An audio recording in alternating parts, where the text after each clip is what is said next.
കേരളത്തിൻ്റെ number 1 FM club FM ഇപ്പോൾ പ്രണയിക്കുന്നവരുടെ സ്വന്തം സമയത്തിൽ ഇരിക്കുകയാണ്. കാരണം ലവ് ബൈറ്റ്സിൻ്റെ ടൈമാണ്. റീനു ഉണ്ട്, റീനുവിൻ്റെ കൂടെ ദീപക് ഉണ്ട്. ദീപക് 4 വർഷം മുന്നേ പെൺകുട്ടിയെ കണ്ടു. പിന്നീട് 4 വർഷം കഴിഞ്ഞാൽ കാണണേ. ആദ്യമായിട്ട് കണ്ടപ്പോൾ ഈ കോറിയിട്ട് എന്ന് പറഞ്ഞില്ലേ, എന്തായിരുന്നു തോന്നിയത്? എല്ലാം കൂടി പുറത്തേക്ക് വരുന്നൊരവസ്ഥ. 4 വർഷം കഴിഞ്ഞ് കാണുമ്പോൾ 4 വർഷം കഴിഞ്ഞ് കാണും. എന്താ മിണ്ട, എന്താ പറയാ, ചിരിക്കണം. അല്ല, അപ്പൊ അന്ന് ഒരു ഇഷ്ടം ഉണ്ടായിരുന്നു എന്റെ മനസ്സിൽ ഉണ്ടായിരുന്നു. പറയാൻ പറ്റില്ല. ഇല്ല, പക്ഷെ കണ്ടപ്പോ തോന്നി ഇവളെ എനിക്ക് കൊള്ളാം, ചേരും. അപ്പൊ അന്ന് വരുന്ന സമയത്ത് വീട്ടിൽ വെച്ചൊക്കെ ആലോചിച്ചില്ലേ ആ കുട്ടിയെ കുറിച്ച്? ഉറപ്പായിട്ടും. അതായത് പോണ സമയത്താണെങ്കിലും ജസ്റ്റ് ഇങ്ങനെ ഫ്രണ്ട്സിന്റെ അടുത്ത് 4 വർഷങ്ങളുടെ ഇടയ്ക്കാണെങ്കിലും പഠിച്ചുകൊണ്ടിരുന്ന സമയത്താണെങ്കിലും ഫ്രണ്ട്സിന്റെ ഓരോ ലവേഴ്സിനെ കുറിച്ച് ഇങ്ങനെ കേൾക്കുന്ന സമയത്തും ഞാനിങ്ങനെ ആലോചിച്ചു, ജസ്റ്റ് ഒന്ന് മിണ്ടാൻ പറ്റിയിരുന്നു, ഒന്ന് കാണാൻ പറ്റി. 4 വർഷവും ഇയാൾ ഈ കുട്ടിയെ കുറിച്ചാണ് ചിന്തിച്ചു.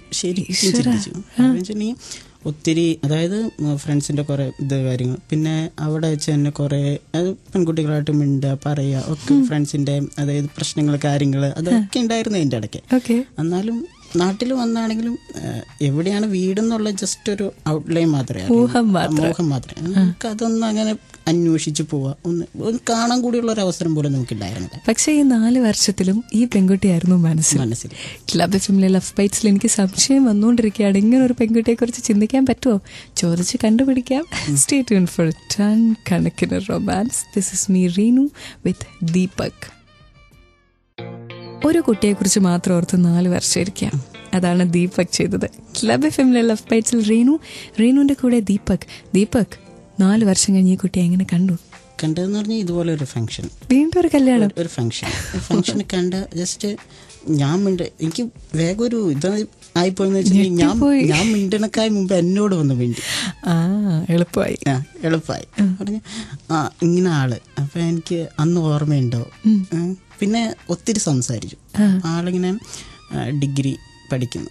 അപ്പൊ പറഞ്ഞു വിളിക്കാൻ പറ്റത്തില്ല, ജസ്റ്റ് മിണ്ടാനൊന്നും പറ്റത്തില്ല. അപ്പൊ നിങ്ങൾ അപ്പൊ തന്നെ പറഞ്ഞു ഇഷ്ടാന്നല്ല, ജസ്റ്റ് ഒരു ഫ്രണ്ട്ഷിപ്പ്, ജസ്റ്റ് അങ്ങനെ പറഞ്ഞ് ഞങ്ങളങ്ങ് പോയി. അതിനുശേഷം ഡിഗ്രി കഴിഞ്ഞു എന്നൊക്കെ ഞാൻ അറിഞ്ഞു. അപ്പൊ ഒരു ഫോൺ മേടിച്ചു.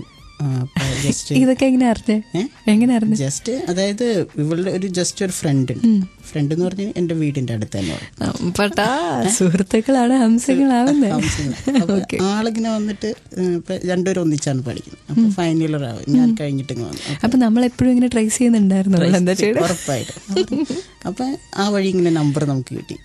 ജസ്റ്റ് ഒരു 1 മെസ്സേജ്, ഐ എം ദീപക് എന്ന് പറഞ്ഞു. അപ്പൊ പറഞ്ഞു സ്റ്റാൻഡേർഡാണ്, ഐ എം ദീപക്, വേറെ ഒന്നും ഇല്ല.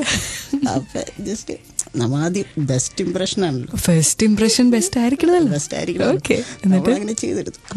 പിന്നെ ജസ്റ്റ് പിറ്റേ ദിവസം ജസ്റ്റ് കോള് വന്നു, ഈവനിങ് ആയപ്പോ സംസാരിച്ചു, ഇങ്ങോട്ട് വിളിച്ചു. പിന്നെ നമ്മൾ വേഗം തന്നെ ഓഫർ ചെയ്യുമല്ലോ. പിന്നല്ലേ, അങ്ങനെയാണല്ലോ. ഫസ്റ്റ് ഇംപ്രഷൻ കൊടുത്തു, മെസ്സേജ് ഓഫർ ചെയ്തു.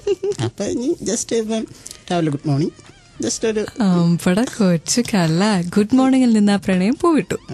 ഓക്കെ, ക്ലബ് എഫിലെ ലവ് ബൈറ്റ്സിൽ അത് എന്തൊക്കെ പരീക്ഷണങ്ങളെ നേരിട്ടു എന്ന് കണ്ടുപിടിക്കാം. പക്ഷെ ഈ പാട്ടുകൾക്ക് ശേഷം സ്റ്റേ ട്യൂൺ ഫോർ ടൺ കണക്കിന് റൊമാൻസ്. ട്യൂൺ ചെയ്തിരിക്കുന്നത് ക്ലബ് എഫിൽ ഇപ്പോൾ ലവ് ബൈറ്റ്സ്, പ്രണയിക്കുന്നവരുടെ സ്വന്തം നേരം. റീനുവിന്റെ കൂടെ പ്രണയിക്കുന്ന ഒരു വ്യക്തി, ഒരു കാമുകനുണ്ട്. മെസ്സേജ് ഗുഡ് മോർണിംഗിലെത്തി, ഗുഡ് നൈറ്റിലെത്തി. പിന്നെ എന്തായെന്ന് വെച്ചിട്ടുണ്ടെങ്കിൽ പിന്നെ ഞങ്ങൾ സംസാരിച്ചു തുടങ്ങി. ഈ സമയത്തൊക്കെ രണ്ടുപേർക്ക് അറിഞ്ഞൂടെ എന്തോ ഉണ്ട്. ഓക്കെ, പക്ഷെ ആര് പറയും, ആരെങ്ങനെ സംസാരിക്കും? ആരാദ്യം പറയും, എന്നിട്ട് ആരാദ്യം പറഞ്ഞു. ഞാൻ പറയണെന്ന് അവളുടെ മനസ്സിലുണ്ട്. അവളെന്തെങ്കിലും ഒരു ക്ലൂ ഇങ്ങോട്ട് തരട്ടെ എന്ന് എന്റെ മനസ്സിലുണ്ട്. പക്ഷെ സത്യത്തില് ആരാ പ്രണയം തുറന്ന് പറയണ്ടേ? ആൺകുട്ടിയോ പെൺകുട്ടിയോ? അവരാണ് പറയണ്ടേ. ഞാൻ പിന്നെ പറഞ്ഞു. എങ്ങനെയായിരുന്നു, എവിടെ വെച്ചായിരുന്നു, എപ്പോഴായിരുന്നു, ഫസ്റ്റ് ഫോണിൽ കൂടി പറഞ്ഞു. എന്ത് പറഞ്ഞു? ഓപ്പണായിട്ട് തന്നെ പറഞ്ഞു, എനിക്ക് ഇഷ്ടമാണ് എന്നുള്ള കാര്യം. മലയാളത്തിൽ ഇംഗ്ലീഷിലൊന്നും അതൊക്കെ പോയില്ല. ഇതൊക്കെ പിന്നെ ബോറാന്ന് തോന്നി. 2-3 പ്രാവശ്യം ഇംഗ്ലീഷ് ഇങ്ങനെ വായിൽ വന്നു. അതിന് ഇന്റൻസിറ്റി കുറവാണ്.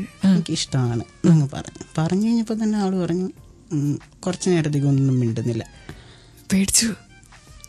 പേടിയാണോ എന്താണോ, നമ്മള് പറഞ്ഞ എന്താണോ, അത് മാത്രല്ല അതിൽ കൂടുതൽ പേടിയാന്ന് വെച്ചിട്ടുണ്ടെങ്കിൽ കോള് കട്ടായി. അവിടെ നമ്മളൊരു ഒരു സിറ്റുവേഷനിലെത്തിയേക്കുവാണ്. പിന്നീട് എന്ത് സംഭവിച്ചു നമ്മൾ ഈ നോവലിലൊക്കെ പറയണ പോലെ അതറിയണമെങ്കിൽ ക്ലബ് FM ലവ് ബൈറ്റ്സിലെ ഈ പാട്ടുകൾ കേട്ടേ പറ്റൂ. കാരണം അതിനുശേഷം നമുക്ക് അറിയണ്ടേ കോൾ കട്ടായത് എന്തുകൊണ്ടാണെന്ന്. സ്റ്റേ ട്യൂൺ ഫോർ ടൺ കണക്കിന് റൊമാൻസ്. ക്ലബ് FM പ്രണയിക്കുന്നവരുടെ സ്വന്തം സ്ഥലം. അവിടെ ലവ് ബൈറ്റ്സ് വിത്ത് റേണു. പിന്നെ കൂടെ ഒരു കാമുകൻ. റേണുവിൻ്റെ അല്ല, വേറൊരാളുടെ കാമുകനാണ് ദീപക്. ഇഷ്ടമാണെന്ന് പറഞ്ഞു, ഒന്നും വേണ്ടിയില്ല, കോള് കട്ടായി. എന്നിട്ട് പക്ഷേ കോള് കട്ടായത് പിന്നീട് എൻ്റെ പ്രണയത്തിന്റെ സ്റ്റാർട്ടിങ് ആണെന്നുള്ളത് പിറ്റേ ദിവസം മോർണിംഗിലാണ് എനിക്ക് ക്ലിക്ക്. എടോ അപ്പൊ അന്ന് കട്ടായിട്ട് പിന്നെ വിളിച്ചിട്ടില്ല? വിളിച്ചിട്ടുണ്ട്, പിറ്റേ ദിവസം രാവിലെ. അപ്പൊ അതുവരെ ഇയാൾ ഉറങ്ങിയോ? ഉറങ്ങാൻ പറ്റൂ. കോള് കട്ടാന്ന് വെച്ചിട്ടുണ്ടെങ്കിൽ ഒരു 9:30 ടൈമിലാണ് ജസ്റ്റ് വിളിച്ച് കട്ടായി. പക്ഷെ ആകെ മനസ്സിൽ എനിക്ക് ആഘോഷം. പിന്നെ ഇയാളന്ന് രാത്രി ചുമ്മാ കട്ടിലേ കിടന്നായിരിക്കും, ഉറങ്ങി കാണില്ല. മൊബൈൽ എടുത്ത് നോക്കാം, കോള് വന്നിട്ടുണ്ടോ മെസ്സേജ് ഉണ്ടോ ഒന്നുമില്ല. അയ്യോ, രാവിലെ എണീറ്റപ്പോഴാണ് ബാറ്ററി ലോ ആയി പോയതാ, കട്ടായി പോയതാ. എന്നിട്ട് അപ്പൊ രാവിലെ എന്താ മെസ്സേജ് വന്നേ? Good morning. സാധാരണ രീതിയിൽ തന്നെ ഗുഡ് മോർണിംഗ്. ഒളിച്ചു കളിക്കുന്നോ നമ്മുടെ അടുത്ത്? ഗുഡ് മോർണിംഗ്, എഴുന്നേറ്റോ, ചായ കുടിച്ചോ. അപ്പൊ ഓരോ ദിവസം നമ്മളിങ്ങനെ കഴിയും തോറും ഓരോ നമ്മളോടുള്ള ഒരു ഇത് റെഡി ആയോ, പോവാറായോ, അതൊക്കെയാണ് രാവിലെ ചോദിക്കണേ. അതെ, ജസ്റ്റ് പോകുമ്പോ പോണ സമയത്തൊരു മെസ്സേജ്, അങ്ങനെയൊക്കെ. അപ്പൊ നമ്മൾ കൂടുതൽ കെയർ ചെയ്യണമെന്നൂടെ തോന്നണേ നമുക്കിത്. അപ്പോഴാണ് ആ ടൈമിലാണ് നമ്മളിങ്ങനെ ഇഷ്ടാന്നിങ്ങനെ പറയുന്നത്. എന്ത് പറഞ്ഞു? അപ്പോഴും ഇഷ്ടാന്നിങ്ങനെ പറഞ്ഞ് പിറ്റേ ദിവസം ഇഷ്ടമാന്ന് പറഞ്ഞു. ഞാൻ പറഞ്ഞല്ലോ, നിങ്ങൾ പറഞ്ഞു. അവര് അത് കഴിഞ്ഞിട്ട് 2 ദിവസത്തേക്ക് ആൾ അതിനെ കുറിച്ചൊന്നും മിണ്ടുന്നില്ല. അപ്പൊ ഇയാളെങ്ങനെ പിന്നെ മിണ്ടിക്കൊണ്ടിരുന്നോടോ? ഞാനിങ്ങനെ ഉത്തരം കിട്ടണ്ടേ? ഉത്തരം വേണം, പക്ഷെ പിന്നെയും പ്രസ് ചെയ്യാൻ പറ്റത്തില്ലല്ലോ. ബുദ്ധി ഉണ്ട് കേട്ടോ, നമ്മള് പ്രസ് ചെയ്തിട്ടാണ് ഓടിപ്പോയ. എന്താണ് മനസ്സിൽ തോന്നിയിരിക്കുന്നത് അറിയാമോ?